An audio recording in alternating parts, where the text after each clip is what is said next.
Welcome to BSc institute. आज हम लोग हमारे सेशन में कौन से किस टॉपिक के बारे में पढ़ने जा रहे हैं?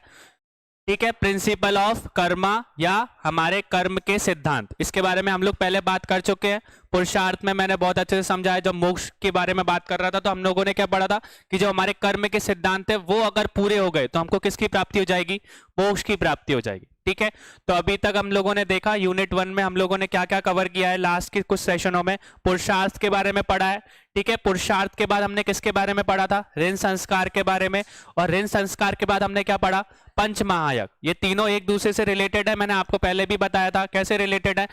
अगर पहली चीज की अगर पुरुषार्थ की बात करो तो उसमें 4 सिद्धांतों की बात की गई है। वो 4 सिद्धांत क्या है? हमारे धर्म, अर्थ, काम और मोक्ष। ये सब कब बोल सकते हैं कि कब हमारे लिए मोक्ष की प्राप्ति होगी? बेसिकली जब हमको सारे के सारे जो ऋण है वो हमारे चुकता हो जाएंगे। ऋण जो भी हमारे ऊपर है तो उनको बताने का मतलब सॉल्यूशन भी दे के रखा है। उस सॉल्यूशन को हमने किस में पढ़ा था? पंच महायज्ञों में पढ़ा था। ठीक है, जो भी ऋण थे उन ऋण को उतारने के लिए बोल के सॉल्यूशन दे के रखा था ना, वो सारे के सारे सॉल्यूशन हमने किस में पढ़े थे? पंच महायज्ञों में पढ़े थे। हमने देखा था कि 5 यज्ञ है, 5 यज्ञ कोई ना कोई यज्ञ किसी ना किसी ऋण से जरूर रिलेटेड है। ठीक है, और बेसिकली चीजों को समझाया गया था कि गृहस्थ जीवन में हर इंसान को 5 यज्ञ करने चाहिए। ठीक है, और गृहस्थ जीवन का भी हम लोगों ने देखा था। क्यों? क्योंकि सारा का जो भी इंसान है वो गृहस्थ जीवन का जो स्टेज रहता है उस स्टेज में इंसान क्या करता है? सारी की सारी जो सुख सुविधाएं होते हैं उनको भोगता है। ठीक है, सारी की सारी सुख सुविधाएं उसके पास रहती हैं। तो वही चीज ऋषि मुनियों ने बोला है कि जब कोई गृहस्थ जीवन में है और अगर वो सारी की सारी सुख सुविधाओं को जेल मतलब उसके पास है तो वो भूल ना जाए। किसको ना भूल जाए? ना ही भगवान को भूल जाए, ना आध्यात्मिक का जो मार्ग है उसको ना भूल जाए। इसलिए ये 5 यज्ञों के बारे में बताया गया। ठीक है, क्योंकि वो स्टेज ऐसी रहती है कि सब इंसान उसको एंजॉय करते हैं और एंजॉयमेंट के साथ वो चाहते थे ऋषि मुनि की भगवान का जो बोल सकते महत्व है या बोल सकते जो चीजें हम कर्म कर रहे हैं उनका महत्व खत्म ना हो जाए। ठीक है, और फिर कर्म से रिलेटेड अगर हम बात करें तो इस टॉपिक में हम किससे रिलेटेड बात करने वाले? कर्म से रिलेटेड। ठीक है, कर्म के सिद्धांतों से रिलेटेड। तो यहाँ पे सिंपल सी चीजें हैं कि कर्म क्या है, कर्म के अच्छे कर्म क्या होते हैं, बुरे कर्म क्या होते हैं, अच्छे कर्म का क्या फल मिलेगा, बुरे कर्म का क्या फल मिलेगा, फिर इसका हमारे पाप क्या है, पुण्य क्या है, वही हमको किस में समझने हैं? प्रिंसिपल ऑफ कर्मा में या कर्मा के सिद्धांतों में। ठीक है, सिंपल सी चीज है। स्टार्ट करें। सबसे पहली चीज क्या बोल के रखे? नॉर्मली अगर आप देखो तो कर्म से क्या समझ में आता है आप लोगों को? क्या होता है कर्म? काम करना। बेसिकली कोई भी चीज है अगर आप किस तरीके से उस चीज को कर रहे हो वही आपका क्या होगा? काम हो, कर्म होगा। ठीक है, काम किस तरीके से आप मतलब किस दृष्टिकोण से कर रहे हो, किस भाव से कर रहे हो, ये सारी की सारी चीज किसको डिफाइन करती है? कर्म को डिफाइन करती है। ठीक है, अगर बोलते हैं ना कि अगर आपके अच्छे कर्म होंगे तो आपको अच्छा फल मिलेगा, अगर बुरे कर्म होंगे तो बुरा फल मिलेगा। बेसिकली अगर आप अभी एमपीपीएससी की अभी प्री की तैयारी कर रहे हो तो अभी आपका कर्म क्या है?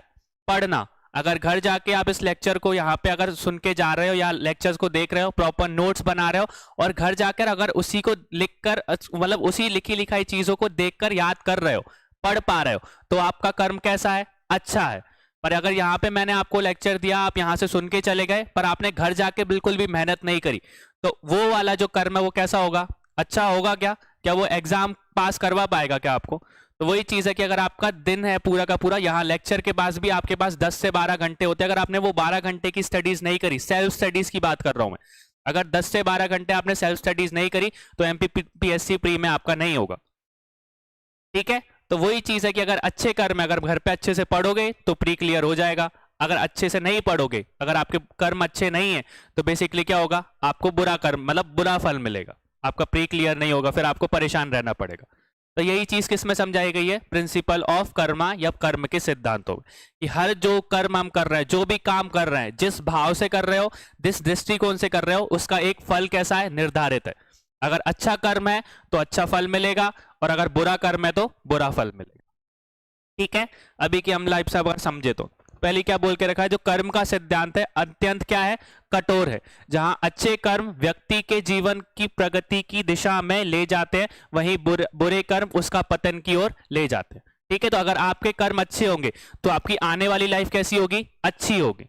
ठीक है, अगर आप अभी पढ़ लोगे 8 घंटे, अगर 10 घंटे दिन में निकाल के, अगर रोज के रोज नियम के हिसाब से शेड्यूल बना के अगर आप 8 घंटे की पढ़ाई करोगे तो अच्छा कर्म कर रहे हो ना, और आगे वाली जिंदगी भी अच्छी होगी ना। अगर आप ऑफिसर की रैंक पे पहुंच गए, अगर एसडीएम बन गए या एस बोल सकते डीएसपी बन गए, तो बेसिकली क्या होगा, आपके लिए पूरी जिंदगी संवर जाएगी ना, आपको आने वाली जिंदगी में कोई मेहनत नहीं करनी पड़ेगी। पर अगर आपने इस टाइम पे आपका मेन काम क्या है, पढ़ना, और वही चीज आप नहीं कर रहे हो तो बाद में आपको प्रॉब्लम क्रिएट होगी।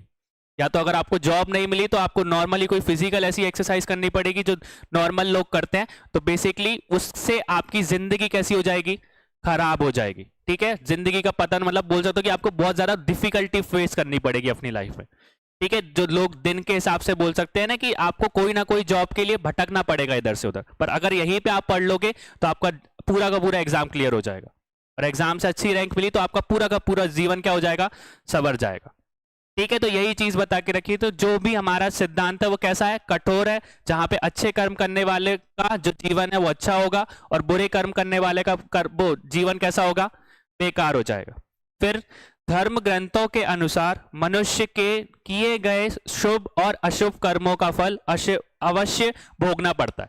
ठीक है, अगर अच्छे कर्म करोगे तो अच्छा फल मिलेगा, और बुरा कर्म करोगे तो बुरा फल मिलेगा। ठीक है, ये सब चीजें कहां पे देखने को मिलती है हमको, हमारे धर्म ग्रंथों में। ठीक है, और मैंने पहले भी बताया कि कर्म के सिद्धांत की बात अकेला हिंदू धर्म नहीं करता, ये जो हमारे वेद है, उपनिषद, जो हमारे इस बोल सकते भगवत गीता है, जो बोल सकते पुराण है, उनमें ही बोल सकते कर्म के बारे में नहीं बताया गया है। आप देखोगे तो जैन रिलीजन, जैन में भी और बौद्ध में भी कर्मा के बारे में बता के रखा है। हर कोई जो भी रिलीजन है वो कर्मा के सिद्धांत को मानता है, प्रिंसिपल ऑफ कर्मा की। अगर अच्छे कर्म करोगे तो इस जन्म में भी आपको अच्छा फल मिलेगा, और कुछ धर्म है जो कि अगले जन्म की बात करते, पुनर्जन्म की बात करते, पर बौद्ध धर्म नहीं करता। बेसिकली वो यही बात करते हैं कि अगर अभी अच्छे कर्म रखोगे तो आने वाली जिंदगी में भी आपके फल कैसा मिलेगा, अच्छा ही मिलेगा। ठीक है, तो हमारे धर्म ग्रंथों ने इस चीज के बारे में बात की है कि कौन से फल अच्छे हैं, कौन से नहीं है, किन फलों को करने से आपको बोल सकते हैं कि आपकी जीवन संवर जाएगा, और किसके कारण आपका जीवन का पतन हो जाएगा। ठीक है, ये सारी चीजें हमको धर्म ग्रंथों में देखने को मिलती है। फिर वहीं पे गोस्वामी तुलसीदास जी ने रामचरितमानस के माध्यम से ये बताने का प्रयास किया है कि जो जैसे कर्म करता है वह वैसे ही फल भुगतना पड़ता है। ठीक है, आप जैसे कर्म करोगे, अगर अच्छा काम करोगे तो आने वाली लाइफ में भी, मतलब बोल सकते हो कि अगर आज के टाइम पे आप अच्छा काम कर रहे हो, बेसिकली अगर आपके पास ज्यादा पैसे हैं और बेसिकली आप किसी को, मतलब भूखे पेट भूखे इंसान को अगर खाना खिला रहे हो, तो बेसिकली आने अच्छा आप काम कर रहे हो ना, आप पुण्य का काम है। बेसिकली ये चीज आपको कहीं ना कहीं आगे जाके बोल सकते हो बेनिफिट करेगी। जो मैंने बताया था दुआ बद्दुआ वाली चीज, कि अगर आप अभी काम कर रहे हो, आपने किसी खाले पेट, अगर कोई इंसान भूखा है उसको खाना खिला दिया, और उसकी जो दुआ है ना वो उस टाइम पे लगेगी जिस टाइम पे आपको नीड होगी। तो आपने कर्म के ऊपर, मतलब बेसिकली अगर आप देखो तो भगवत गीता में भी बता के रखा है कि आप अच्छे कर्म करते चलो, फल की चिंता मत करो, वो कहीं ना कहीं आपके पास आएंगे जरूर। ठीक है, कि किस्मत की बात करते हैं ना, वो किस्मत वाले लोग कौन होते हैं, जिन्होंने पिछले जन्म में अच्छे कर्म किए, इसलिए उनकी किस्मत बोलती है। बहुत से लोगों का आपने देखा हो ना, लक बहुत अच्छा होता है, बेसिकली अगर वो तुक्का भी मारते तो उनका निकल जाता है। पर हम लोग मारते हैं तो अगर 4 ऑप्शन है, 2 में कंफ्यूज हो गए ना कि ये 2 में से लग रहा है कि ये वाला है, पर निकलता दूसरा वाला है। मेरी तो किस्मत ऐसी है भैया, क्योंकि यूपीएससी में एलिमिनेशन करना रहता है, 4 में से 2 तो निकाल लेता हूं मैं, पर जहां पे तुक्का लगाने की बात होती है ना वो गलत ही होता है मेरा। ठीक है, तो बहुत से लोगों की किस्मत अच्छी होती है, बहुत सी तो वो किस्मत नहीं है। किस्मत किसके ऊपर डिपेंडेंट है, हमारे कर्मों के ऊपर। या तो उसने इस जन्म में अच्छे कर्म कर लिए, या तो पुनर्जन्म में बोल सकता है कि वो ऐसे कर्म करके आया कि जिसमें इस वाली जीवन में उसको अच्छा ही अच्छा होने को मिल रहा है। ठीक है, राजयोग बोलते हैं ना कि बहुत से इंसान का राजयोग चल रहा है, तो उसके कर्म अच्छे थे भैया पिछले जन्म के। ठीक है, या पिछले जन्म के नहीं होंगे तो उसने अभी के जीवन में कुछ ऐसे कर्म कर लिए कि ये वाले फेस में उसका राजयोग चल रहा है। ठीक है, ये चीज आपने सुनी होगी कि वो सारी की सारी। तो यही चीजें हमारी तुलसीदास जी ने बताई है कि ये जो हमारे कर्म है वो कहीं ना कहीं हमको उनको भुगतना पड़ता है, या तो इस जीवन में भुगतोगे, या तो फिर अगले जीवन जो होगा वो आपका अच्छा होगा। और अगर आपने इस जन्म में बुरे काम किए और आप बुरे काम करके अगर आपकी मृत्यु हो गई, तो ऐसा नहीं है कि उसका फल आपको नहीं मिलेगा, उसका जन्म आपको अगले जन्म में जरूर मिलेगा। ठीक है, तो ये सारी चीजें हमको तुलसीदास जी ने बता के रखी। इसलिए अनंत आवश्यक है कि हमें कर्मों का लेखा जोखा करें। हमारा अगला जन्म किस प्राणी के रूप में होगा, ये सब कुछ हमारे कर्मों पर ही निर्भर करता।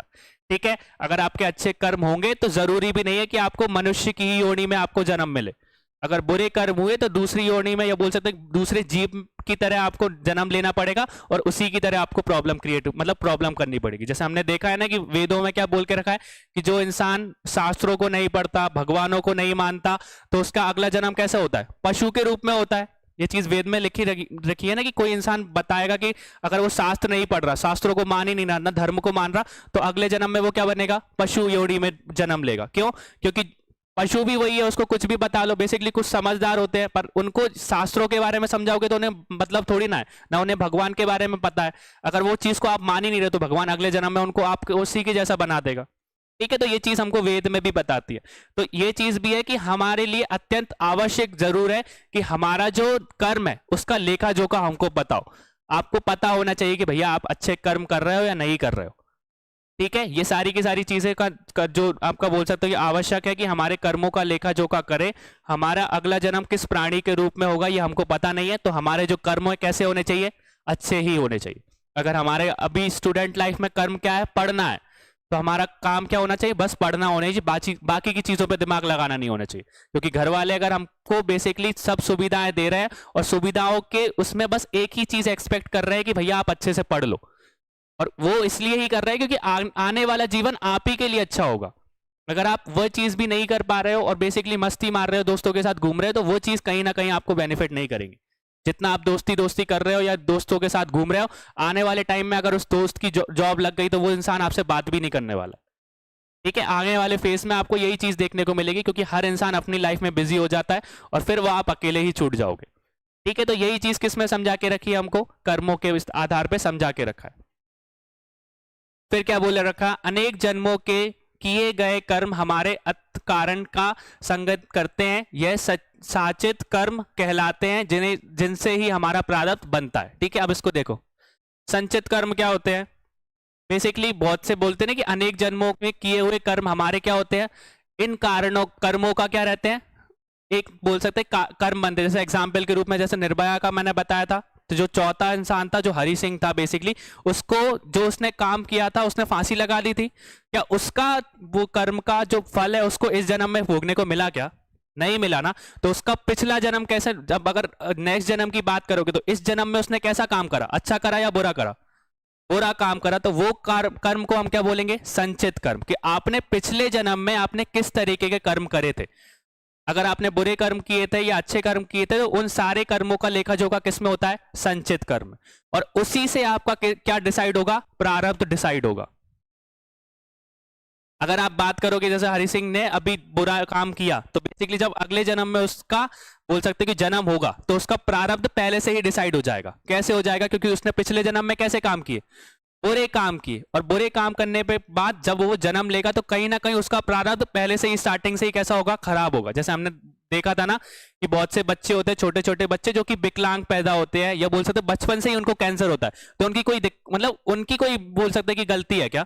उन्होंने कोई गलत काम किया क्या? अभी तो उन्होंने जन्म ही लिया है, उसके साथ में वो कैंसर के साथ हुए या बोल सकते विकलांग हुए, तो क्या रीजन हो सकता है? क्योंकि उनका प्रारब्ध बोल सकते जो संचय कर्म थे वो कैसे थे? खराब थे। उसके कारण उनका प्रारब्ध जब डिसाइड हुआ, जब उन्होंने जन्म लिया, तो उनका प्रारब्ध जब उनसे जन्म लिया तो प्रारब्ध उसी टाइम से कैसा हो गया? खराब हो गया। ठीक है, वहीं पे अगर आप जब जन्म कोई अच्छे कर्म करोगे तो अगला जन्म आपका जब होगा तो आपका प्रारब्ध कैसा होगा? अच्छा होगा।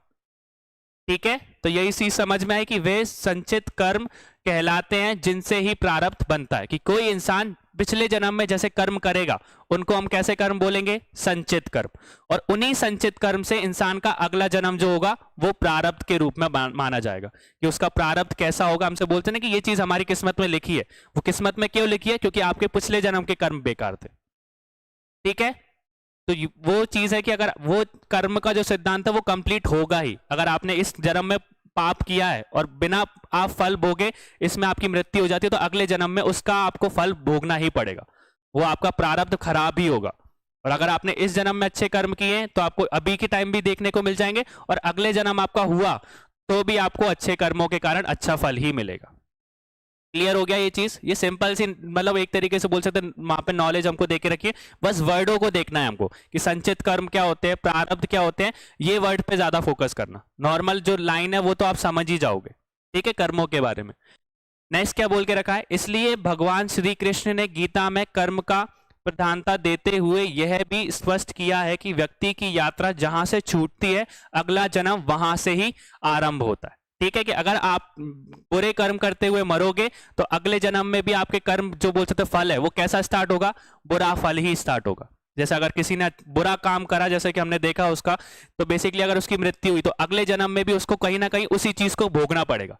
या तो बचपन से ही भोगेगा, या तो जब उसका जन्म होगा, या तो कोई डिसीज के साथ पैदा होगा, या तो फिर आने वाली जिंदगी में उसको उस तरीके की चीजें फेस करनी पड़ेगी।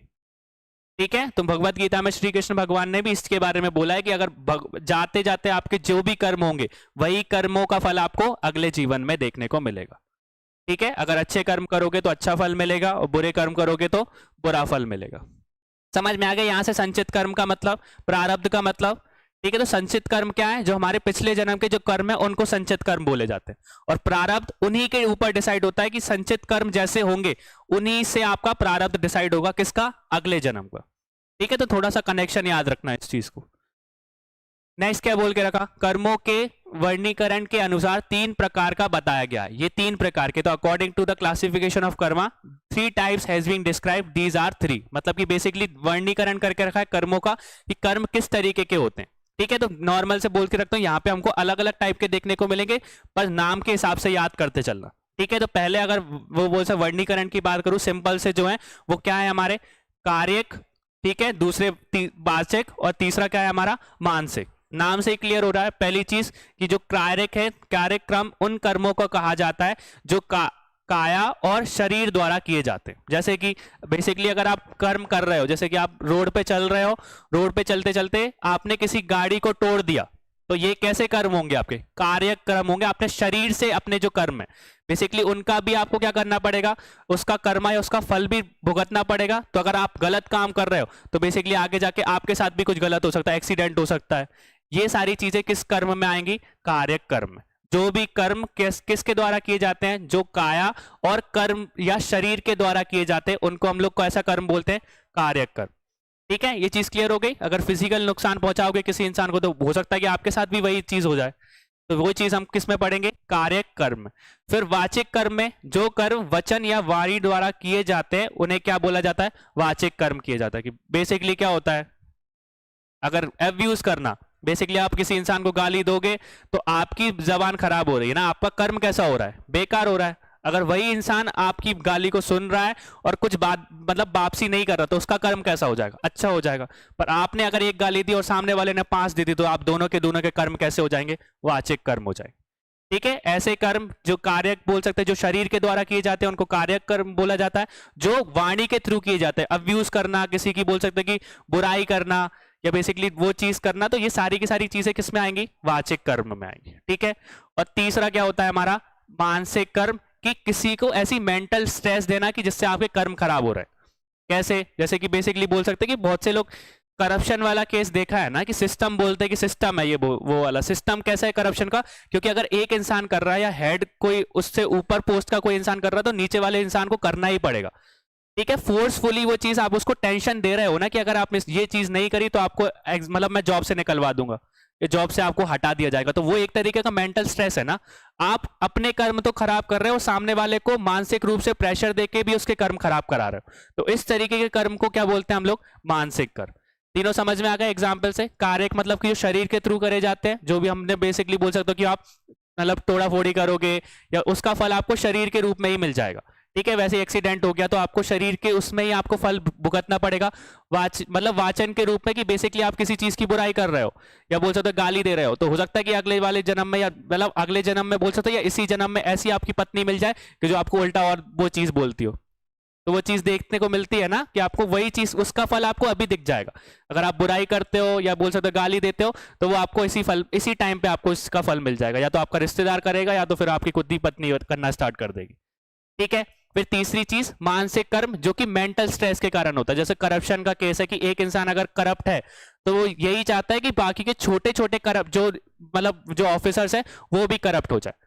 तो आप मेंटल स्ट्रेस देके कि आपको ये करना ही पड़ेगा, नहीं तो मैं आपको मतलब बोल सकते जॉब से हटा दूंगा। इस तरीके के आप केसेस देखे हैं ना कि सिस्टम बोला जाता है।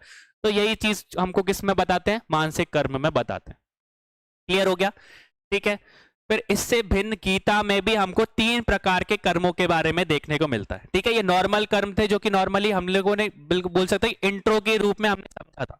ठीक है, कार्यक्रम कौन से है, ठीक है, फिर इसके बाद मानसिक कर्म कौन से है, फिर इन्हीं के बाद हम लोग देखते हैं कि हमारे भगवत गीता में 3 तरीके के कर्मों के बारे में बता के रखा है। ठीक है, अब ये भगवत गीता में इसके बारे में क्यों बता के रखा है, क्योंकि बेसिकली आप देखोगे तो जो श्री कृष्ण है उन्होंने मतलब अर्जुन को उपदेश दिए थे, तो उन कर्मों के बारे में भगवत गीता में प्रॉपर तरीके से डिफाइन है कि कौन कौन से कर्म किससे रिलेटेड है और कैसे रिलेटेड है। ठीक है, तो भगवत गीता में कितने तरीके के कर्मों के बारे में हमको देखने को मिलता है, 3 तरीके के। तो पहले कौन से कर्म है, सात्विक कर्म। अब इसको ध्यान से समझना भैया, अगर एक बार अगर वर्ड्स को समझ लोगे तो कोई प्रॉब्लम नहीं आएगी, एग्जाम्पल के थ्रू ही समझा पाऊंगा मैं। ठीक है, क्योंकि लाइन तो वैसे आपको बहुत ज्यादा वैसी लगेगी। अब ध्यान से समझते चलना, सात्विक कर्म क्या है, जो कर्म शास्त्र विधि से नियत होते किए हुए और कार्यपन के अभियान से रहित फल को ना चाहते हुए पुरुष द्वारा बिना रोग दोष के किए हैं, वह कर्म सात्विक कर्म कहा जाता है। अब बेसिकली क्या बोल के रखा, the work which is prescribed by the scripture and is done without any attachment और hated by a person who is devoid of pride of being of a doer and does not want the result, that work is called सात्विक कर्म। को समझ में आया? देखो basically क्या बोल कर रहा है, सात्विक कर्म भगवत गीता में कैसे बता के रखे कि ऐसे कर्म जो कि हमको करने, जैसे कि अर्जुन को उन्होंने उपदेश दिया था।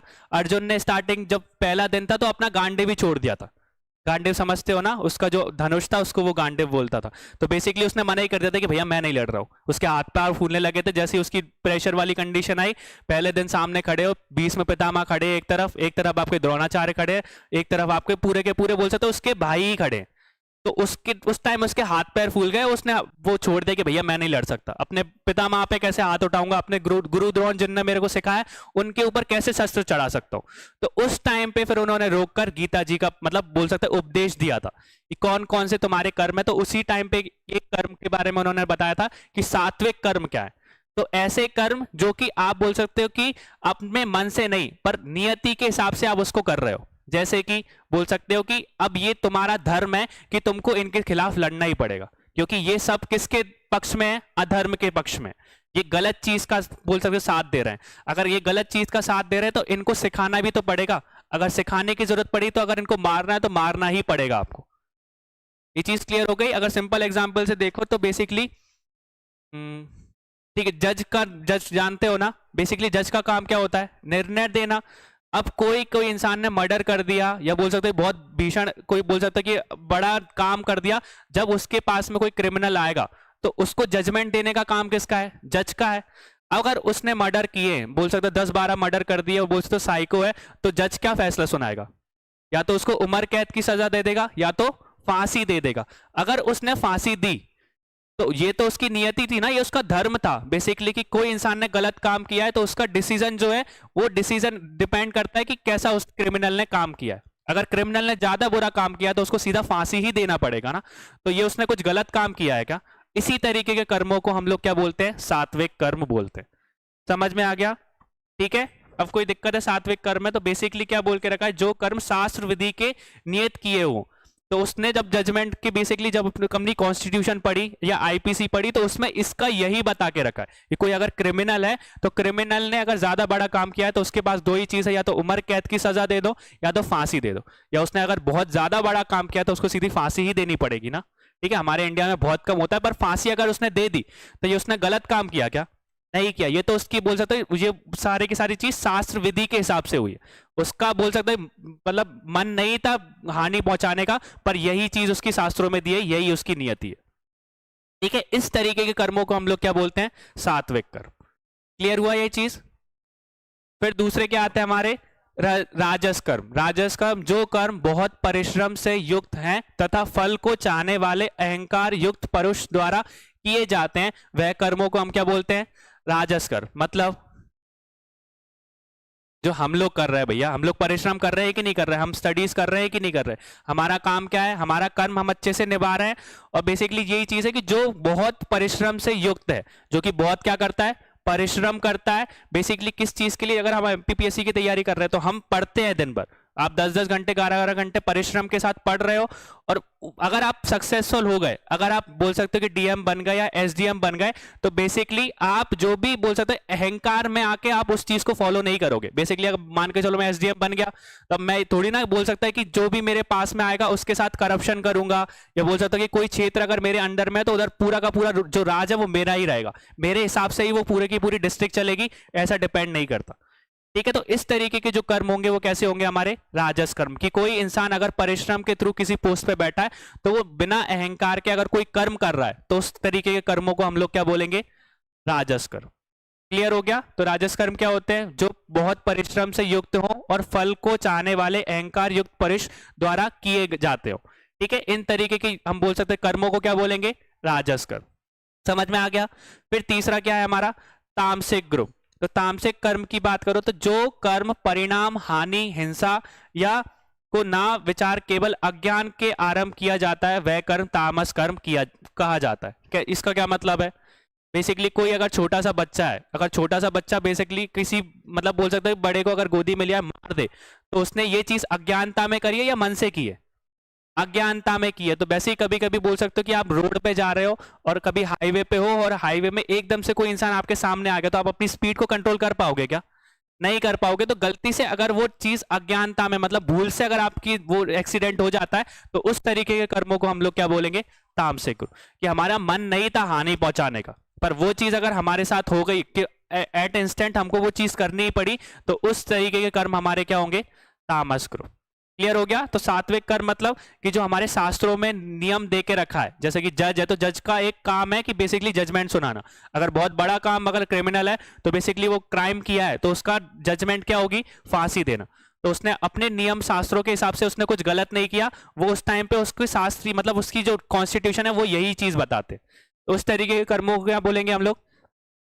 फिर वहीं पे रामस की बात करें तो रामस क्या होते हैं, जो कि परिश्रम के थ्रू करे जाते हैं। जो कि हम लोग जो स्टूडेंट लाइफ में हम लोग कर रहे हैं, एक परिश्रम कर रहे हैं, एक स्टडीज को फॉलो कर रहे हैं, और जब हम सक्सेसफुल हो जाएंगे तो बिना अहंकार के हम लोग क्या करेंगे, कोशिश करेंगे कि हमारी डिस्ट्रिक्ट कैसी रहे, अच्छी रहे। उस तरीके के कर्मों को क्या बोलेंगे। ठीक है, फिर वहीं पे तामस की बात हुई, तो तामस कभी अज्ञानता में, या बोल सकते हो कि हमारे साथ कोई बना हमारा मन नहीं है हिंसा करने का, पर गलती से अगर वो चीज हो जाती है अज्ञानता के रूप में, तो उस तरीके के कर्मों को हम क्या बोलेंगे, तामस। ठीक है, तामसिक जो बोल सकते हैं छोटा बच्चा कभी कभी अज्ञानता में कर देता है, या कभी कभी हमारे कार के सामने भी, या बोल सकते हैं कोई इंसान ऐसे सिचुएशन पैदा हो जाती है कि हम पहुंचाना नहीं चाहते हानि, पर हमको करना पड़ता है वो चीज। ठीक है, तो इस तरीके के कर्मों को हम क्या बोलेंगे, तामसिक ग्रुप। फिर क्या बोल के रखा है, संक्षेप में धर्मा अनुसार आचरण सधर्म है जिसका फल अच्छा होगा। गीता में कहा गया है कि धर्म विरुद्ध कर्म करने से अपकृति और पाप होता है। तो ठीक है, अगर बेसिकली अगर आप कोई भी गीता में क्या चीज देके रखिए कि अगर धर्म के विरुद्ध अगर कोई काम करोगे तो वो क्या है, आपके लिए पाप है। ठीक है, तो बेसिकली मैंने बताया था महाभारत में धर्म का मतलब कुछ और था उस टाइम पे। भीष्म पितामह ने अपना धर्म क्या समझा था, कि अपना जो भी प्रतिज्ञा लिए उसका पालन करना। ठीक है, उनके लिए वही धर्म था। ठीक है, पर अगर बाद में देखो तो उनके कर्म कैसे थे, बेकार ही हुए ना, क्योंकि उस सिंहासन के लिए बेसिकली उन्होंने अधर्म का साथ दिया था। वो सभा में इतना बुरा काम मतलब इतना बुरा चीज हुई थी बेसिकली, तो उन्होंने उसके खिलाफ एक भी आवाज नहीं उठाई थी। ठीक है, तो वही चीज बता के देखी भगवत गीता में कि अगर कोई भी धर्म, अगर आपके धर्म के विरुद्ध आप अगर कोई काम कर रहे हो तो वो आपके लिए क्या है, पाप है। ठीक है, और उसका फल आपको इसी जीवन में या तो अगले जीवन में भुगतना पड़ेगा। ठीक है, फिर कर्मों के फल के आधार पर ही कर्मों का वर्गीकरण किया है। इस आधार पर ही 3 प्रकार के कर्मों का उल्लेख मिलता है। ठीक है, तो तीनों हम लोगों ने देखा, पहला सात्विक, दूसरा रजस, तीसरा तामसिक। इन तरीके की जो है तीनों को हमने भगवत गीता में डिफाइन करके रखा है, और ये तीनों कर्म को हमको जब बोल सकते हैं अर्जुन को उपदेश दिए थे तो उन सब चीजों के बारे में बताया गया था। ठीक है, कौन से कर्म है और तुम्हारा कर्म या तुम्हारा धर्म अभी क्या है। तो तुम बेसिकली उन्होंने यही बोला था कि अब तुम्हारा धर्म है कि इन सबसे लड़ना, इन सबको हराना, और इनको बोल सकते कि इनको सिखाना कि इन्होंने जो भी चीज करी थी वो गलत थी। ठीक है, तो उस टाइम पे धर्म का जो उपदेश दिया गया था वो सारी की सारी चीजें। अब क्या बोल के रखा है, कुछ और तरीके से भी हमारे जो कर्म है उनको डिफाइन करके रखा है। ठीक है, तो पहला कौन सा है, संचित कर्म। तो अभी हमने पढ़ा था कि अब संचित कर्म में बेसिकली क्या होती है, ये इस श्रेणी में सब कर्म आते हैं जिन्होंने व्यक्ति ने पूर्ण जन्म में किए थे। बताया था संचित कर्म का मतलब कि जो कर्म हमने किस जन्म में किए, पूर्ण जन्म में किए उन सारे के सारे कर्मों को हम लोग क्या बोलते हैं? संचित कर्म। ठीक है, कोई इंसान ने अगर बुरे कर्म किए और बुरे कर्म करते हुए उससे फल भुगतने से पहले अगर वो मर गया तो अगला जन्म भी उसको अगर अगला जन्म देगा तो उसका प्रारब्ध पहले से ही क्या हो जाएगा? डिसाइड हो जाएगा कि उसने अगर पिछले जन्म में बुरे काम किए तो जब वो स्टार्ट करेगा अपना प्रारब्ध तो या तो उसको स्टार्टिंग से ही कोई डिसीज हो जाएगी या तो फिर एक लाइफ स्टेज के बाद ऐसी प्रॉब्लम्स उसको झेलनी पड़ेगी जो उसने पहले करी थी। ठीक है, तो वही चीज हमको किस में देखने को मिलती है? संचित कर्म में देखने को मिलती है। अब प्रभात कर्म का क्या होते हैं? पूर्ण जन्म से संचित कर्मों ने जिन कर्मों का फल व्यक्ति वर्तमान जीवन में भोगता है उसे क्या बोलते हैं? उसे प्रारब्ध कर्म बोला जाता है। ठीक है, प्रारब्ध का मतलब बताया था कि जो उसने संचित कर्म किए उन्हीं के आधार पे आपको इस जो आपने अगला जन्म लिया है उसमें फल भोगने पड़ेंगे, और उन्हीं फल जो हम भोग रहे हैं उन्हीं कर्मों को हम लोग क्या बोलते हैं? प्रारब्ध कर्म। ठीक है, क्लियर हो गया? दो चीज, संचित कर्म और प्रारब्ध। फिर तीसरे क्या है? क्रिया कार्मक और संचयमान कर्म क्या होते हैं? तो व्यक्ति द्वारा इस जन्म में किए जाने वाले, वो बोल सकते हैं जो क्रियाक्रमण वो कर्म कहलाते हैं। संचित कर्म का भाग जो प्रारब्ध कर्म भोगने से उपयुक्त शेष बचता है तथा क्रियामाण कर्म, इन दोनों पर व्यक्ति का भावी जीवन निर्भर करता है। ठीक है, बेसिकली क्या बोल कर रहे हैं? The work done by the person in this birth is called क्रिया कामक कर्म। की जो इंसान, बेसिकली हमने देख लिया संचित कर्म जो कि पुराने जन्म के जो कर्म थे, प्रारब्ध मतलब उन्हीं के आधार पे हमारा प्रारब्ध डिसाइड हो गया कि अगर बुरे कर्म करोगे तो जो जन्म है, जो अगला जन्म लिया है उसमें हमारे कैसे होगा? जीवन आसान होगी। अगर बुरे कर्म किए तो हमारा जीवन कैसा होगा? कठिनाइयों वाला होगा।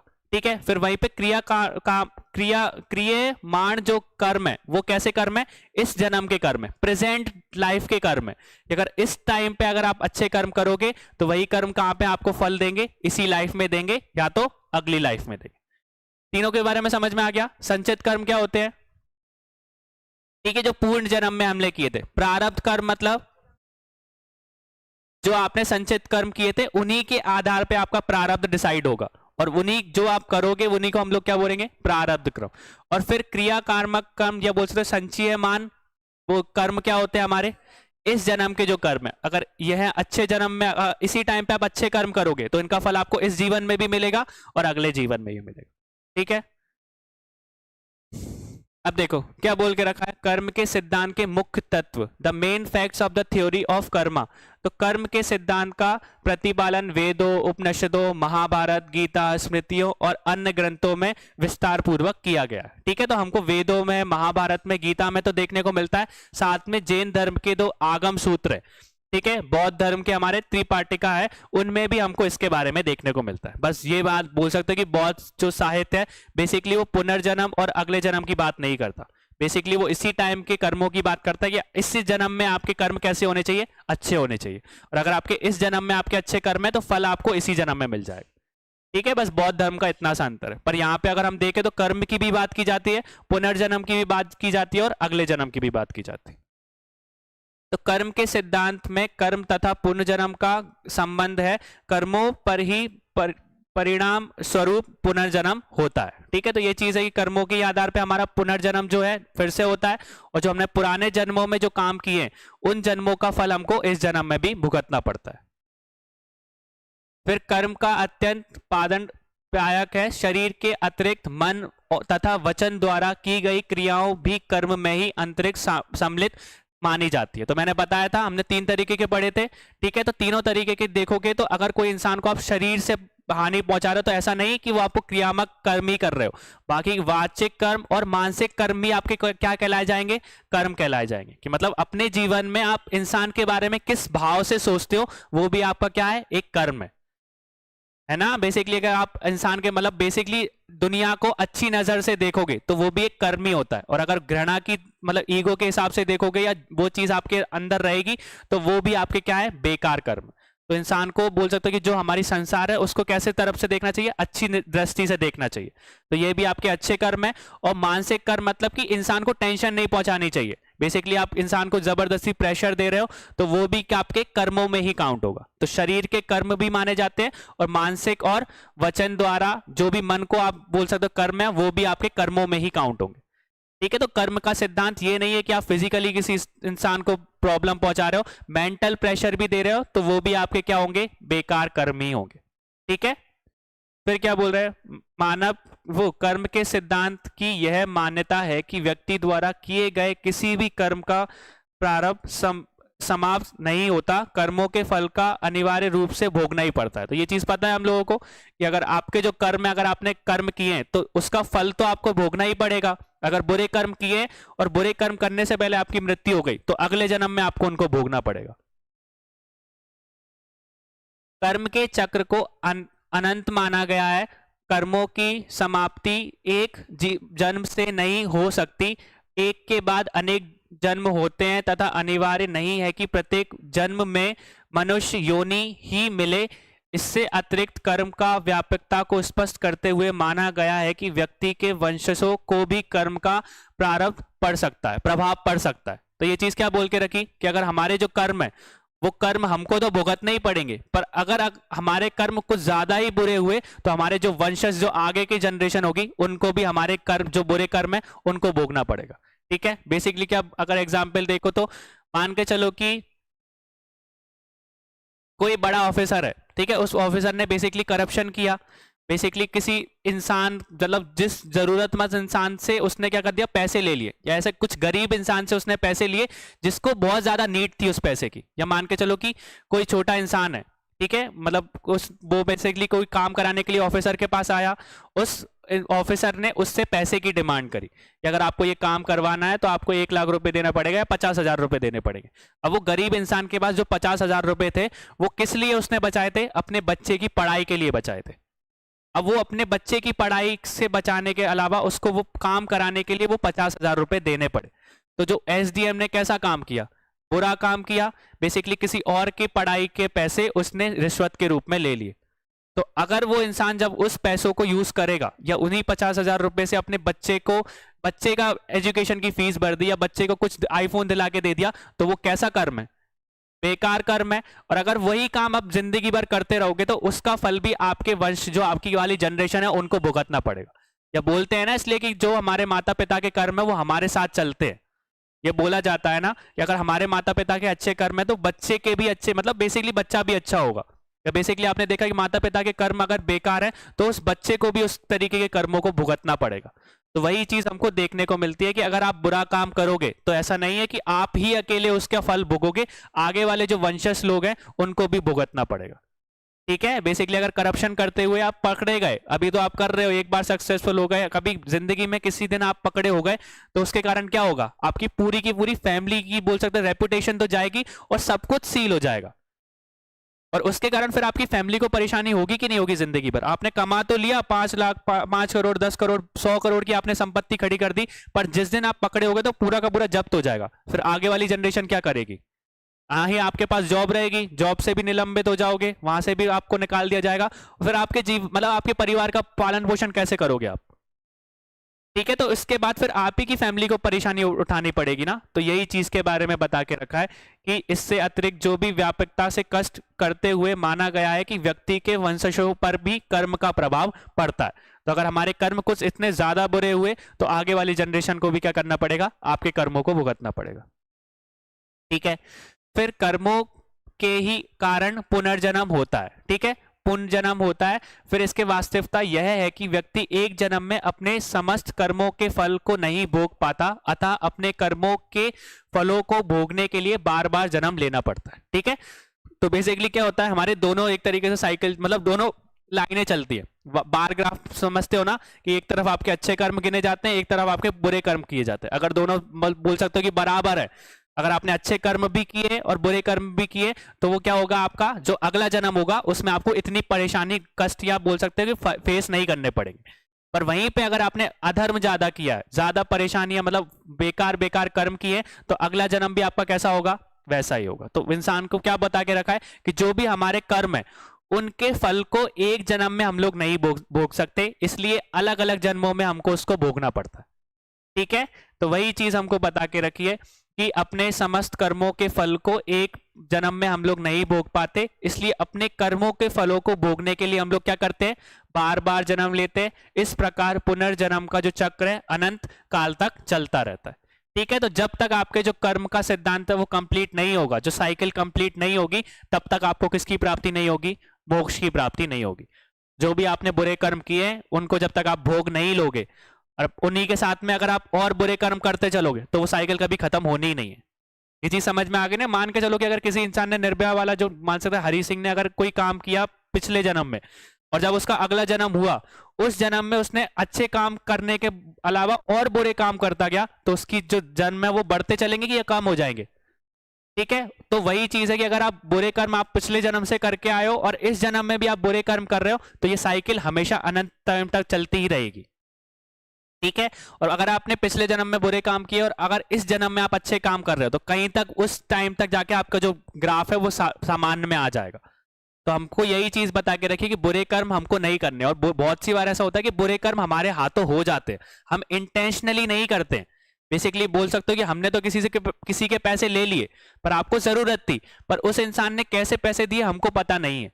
पर अगर उस पर पैसे के मतलब वो बोल सकते हो कि उसने अपने बच्चे की एजुकेशन के लिए आपने पैसे लिए तो वो आपके कैसे हो जाएंगे, आपके लिए बुरा ही कर्म होगा।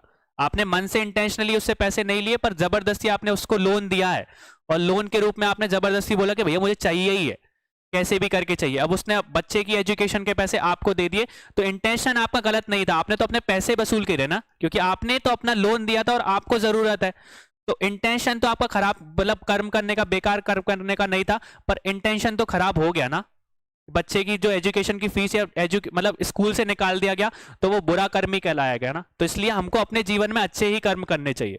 कुछ कर्म आज जो बोल सकते हैं बेकार कर्म हमारे साथ अपने आप ही चलते रहते हैं, हम इंटेंशनली तो नहीं करते हैं पर बहुत सारे कर्म ऐसे हो जाते हैं जो कि बोल सकते हैं कि बहुत बेकार होते हैं हमारे लिए। हमारा इंटेंशन नहीं होता हर्ट करने का पर हो जाता है वो चीज। ठीक है, तो हमको हमेशा हमारे जीवन में कैसे कर्म करने चाहिए, अच्छे कर्म करने चाहिए। ठीक है, इंटेंशनली किसी को परेशान नहीं करना चाहिए। और यही सारी चीजें हमको किस में बता के रखी है, शास्त्रों में बता के रखी है कि एक ही जन्म में आप अपने जो भी फल हैं उनको भोग नहीं सकते। ठीक है, अच्छे कर्म करोगे या बुरे कर्म करोगे तो उनको आपको अगले जन्म में भी भोगना पड़ेगा। जब तक आपकी बोल सकते हो कि साइकिल कंप्लीट नहीं होगी, सिद्धांत कंप्लीट नहीं होंगे, तब तक आपको मोक्ष की प्राप्ति नहीं होगी। क्लियर हो गया ये सारी चीजें? ठीक है, तो क्या बोल के रखा कि यह अनिवार्य नहीं है कि इस जन्म में इसी जन्म के कर्मों को फल प्राप्त हो, बल्कि पहले के जन्मों के संचित कर्मों के फल भी भोगने पड़ते हैं। इसी सिद्धांत के आधार पर वर्तमान में अच्छे कर्म करने वाले द्वारा दुख और कष्ट पाने वाले की स्थिति देखी जा सकती है। क्लियर हो गया? ठीक है, तो क्या बोल के रखा कि इसी बहुत से जो जन्मों के फल है हमको इस जन्म में भी प्राप्त होते हैं, बल्कि पिछले जन्म के भी संचित कर्मों को हमको इस जन्म में भोगना पड़ेगा। ठीक है, और इसी सिद्धांत के आधार पर वर्तमान में अच्छे कर्म करने वाले द्वारा दुख या कष्ट पाने की स्थिति देखी जा सकती है। ठीक है, तो वर्तमान जीवन में भी हमको अच्छे कर्म करने ही है। ठीक है, अगर अब वो आपके ऊपर डिपेंड करता है कि आप संचित कर्म कैसे करके आए हो। ठीक है, पिछले जन्म के तो हम पता नहीं लगा सकते कि क्या थे, कैसे हमने कर्म किए थे, पर हम अभी के कर्मों के ऊपर तो अपना भरोसा रख सकते हैं, हमारे आने वाले कर्म अच्छे हो, ये हमारे हाथ में रहता है। ठीक है, फिर इसके बाद क्या बोल के रखा है, एलिमेंट्स ऑफ कर्मा। कौन कौन से एलिमेंट है, तो क्या बता के रखा है, कर्म में कुछ तत्व और विशेषताएं होती हैं, यह सभी तत्व कर्म की व्याख्या को स्पष्ट करते हैं। इन तत्वों का अभाव में कर्म की कल्पना संभव नहीं है। कर्म में नियत मुख्य तत्व इस प्रकार के। ठीक है, तो कर्मा है certain elements of characteristic, all these elements clarify the explanation of कर्म। जैसे अभी हमने देखा ना क्या कर्म है, क्या बोल सकता, कौन सा धर्म है, कौन सा अधर्म है, ये सारी चीजें हमको इस एलिमेंट्स में देखने को मिल जाएंगी। ठीक है, तो सबसे पहली चीज कि कर्म का अटल सिद्धांत फल से संबंधित है। किससे संबंधित है? फल से संबंधित है। मनुष्य जो भी करता है वही उसका कर्म है। ठीक है, जो इंसान आप कर रहे हो वही चीज आपकी कर्म के ऊपर डिपेंड करती है। कोई भी काम कर रहे हो तो वही आपका कर्म है ना। अब वो डिपेंड करता है कैसा कर्म आप कर रहे हो। फिर इस कर्म का कुछ ना कुछ फल या परिणाम होना मतलब होता ही है। जो भी अगर आप अभी अच्छे से पढ़ रहे हो तो उसका फल आपको मिलेगा ना, आपका सिलेक्शन हो जाएगा, अच्छी पोस्ट पे बैठ जाओगे। अगर यहीं पे अगर आपका कर्म है पढ़ना, अगर नहीं पढ़ोगे तो सिलेक्शन होगा क्या? नहीं होगा। तो फल आपको इसी टाइम पे मिल जाएगा आपको देखने को। पर कर्म फल को टालना नहीं जा सकता। मनुष्य कर्म करता है, इस कर्म का कुछ फल होता है, वह इस फल का भुगतान करता है और इस भुगतानों के अनुसार पुनः उसके कर्मों का निर्माण होता है। ठीक है, कर्म और फल यह चक्र निरंतर चलता रहता है। ठीक है, कर्म और चक्र की जो साइकिल है वो हमेशा चलती रहेगी। कैसे? अगर अच्छे कर्म करोगे तो आपको अच्छा फल मिलेगा, बुरे कर्म करोगे तो बुरा फल मिलेगा। कर्म केवल भौतिक क्रिया नहीं है, इसके अंतरिक्ष सामाजिक, मानसिक, आध्यात्मिक तथा भावात्मक सभी प्रकार की क्रियाओं का समावेश करते हैं। ठीक है, तो सारी की सारी चीजें हमको देखने को मिलेगी। कर्म फल में कर्म कारण का नियम काम करता है, कारण कार्य का उत्पन्न करता है और फिर कारण बन जाता है। प्रवाह अनंत है, सभी इसका अंत नहीं होता। ठीक है, तो वही चीज है, साइकिल जो है वो चलती रहेगी हमारी। जो बोल सकते हैं कि अगर हमने जो कर्म किए हैं उन कर्मों का जो फल है वो एक जीवन में तो मिलेगा ही, साथ में किस में मिलेगा आपको, अगले वाले जीवन में भी मिलेगा, जब तक आप क्या बोल सकते हो अपने कर्मों के सिद्धांत को कंप्लीट नहीं कर सकते। ठीक है, जब तक आपको मोक्ष की प्राप्ति नहीं हो जाती, जितने भी आप जन्म लोगे ना उनमें आपके जो कर्म किए हैं उन कर्मों का फल आपको मिलता रहेगा। ठीक है, अगर अच्छे कर्म करोगे तो अच्छा फल चलता रहेगा, बुरे कर्म करोगे तो बुरा फल मिलता रहेगा। कर्म का फल नष्ट नहीं होता, बिना कर्म किए फल की आशा करना व्यर्थ है। ठीक है, तो हमने देखा ये चीज कि कर्म की मतलब बोल सकते अपना कर्म करते चलो, फल की चिंता मत करो। ये चीज हमको आज भी टाइम पे देखने को मिलती है। तो कर्म में कार्य कारण की अशक्य भाविता और चक्र पाना पाया जाता है। कर्म सिद्धांत के अनुसार आत्मा क्या है, अमर है और पुण्य जन्म होता है। ठीक है, हमारा धर्म क्या बोलता है कि जो हमारी आत्मा है वो कैसी है, अमर है और पुनर्जन्म होता है। इस जन्म में हम जो कुछ पाते हैं वह पिछले जन्म के कर्मों का फल है। ठीक है, तो बेसिकली अगर यहाँ पे बात करो तो हिंदू धर्म और बौद्ध धर्म में अंतर आ जाता है। बेसिकली वो लोग आत्मा को नहीं मानते। ठीक है, आत्मा के साथ में जो कर्म बोल सकते हैं पुनर्जन्म और अगले जन्म को भी नहीं माना जाता। पर हमारे वेदों में बेसिकली इस चीज के बारे में बात की करके रखी है कि हमारी जो कर्म के सिद्धांत के अनुसार आत्मा कैसी है, अमर है। ठीक है, अगर कोई इंसान ने काम किया तो काम करने के बाद अगर उसकी मृत्यु हुई तो वो आत्मा कैसी रहेगी, अमर रहेगी। फिर वही आत्मा किसी और जीव में जाके क्या हो जाएगी, प्रवेश कर लेगी। ठीक है, और इस जन्म में हम जो कुछ पाते हैं वह पिछले जन्म के कर्मों का फल है। ठीक है, नेक्स्ट, अतः जन्मांतर और कर्म फल के द्वारा हम यह स्वीकार करते हैं कि आत्मा अमर है। फिर जीवन की परिस्थितियां कर्मों का ही फल है, सभी परिस्थितियां समान नहीं होती, अतः सभी के कर्म समान नहीं होते। ठीक है, तो परिस्थितियों के ऊपर मैंने बताया था डिपेंड करता है कि आपके कर्म कैसे हैं।